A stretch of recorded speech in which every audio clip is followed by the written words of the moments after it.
পটুয়াখালী জেলা শাখার সম্মানিত নেতৃবৃন্দ, সাবেক নেতৃবৃন্দ, যারা উপজেলা ভিত্তিক জেলা ভিত্তিক দায়িত্বে ছিলেন, দুর্দিনে জাতীয়তাবাদী ওলামা দলের হয়ে মূল বিএনপির শক্তিকে মরহুম রাষ্ট্রপতি জিয়াউর রহমানের গণতন্ত্রকে অব্যাহত রাখার জন্য ভারপ্রাপ্ত চেয়ারম্যান তারেক রহমানের ঘোষিত ৩৮ দফা বাস্তবায়নের লক্ষ্যে যারা কাজ করতেন তাদেরকে বাদ দিয়ে কেন্দ্রীয় কমিটি ঘোষিত ২৫/১/২০২৫ তারিখে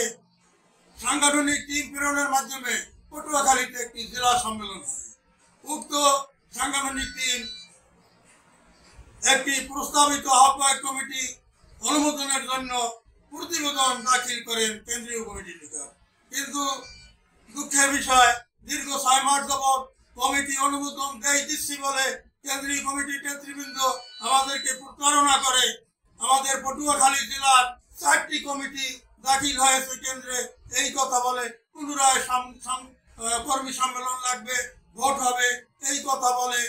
১৪ তারিখ, ২১ তারিখ এবং ২৮ জুন ২০২৫ সর্বশেষ তারিখ ঘোষণা করেন এবং একতরফাভাবে মাওলানা আব্দুল সালাম আহ্বায়ক এবং মাওলানা মোহাম্মদ জিয়াদুল ইসলামকে সদস্য সচিব, এই ওলামা দলের একাংশ। বাকি ৩টি কমিটি দাখিল, কিন্তু আমরা এখানে বসে আছি আমার ডানে বামে, এদেরকে বাদ দিয়ে তারা কমিটি ঘোষণার পায়তারা করছে। অতএব এই প্রশাসনের আজকের এই সম্মেলন এবং এই ঘোষণা আমরা প্রত্যাখ্যান করছি, আমরা ঘৃণা জানাচ্ছি। আমরা বাংলাদেশের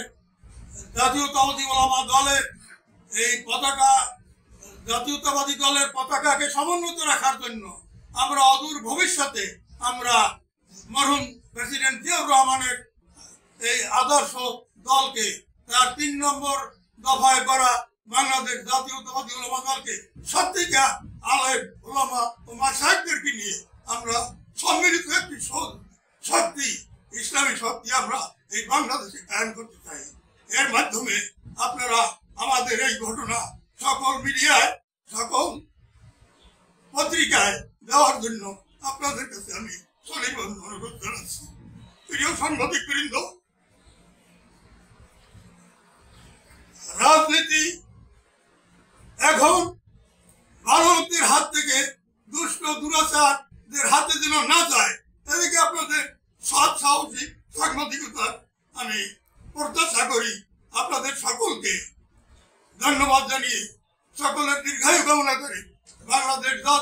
জাতীয়তাবাদী ওলামা দল প্রয়োজনে আমরা বাংলাদেশের ভবিষ্যৎ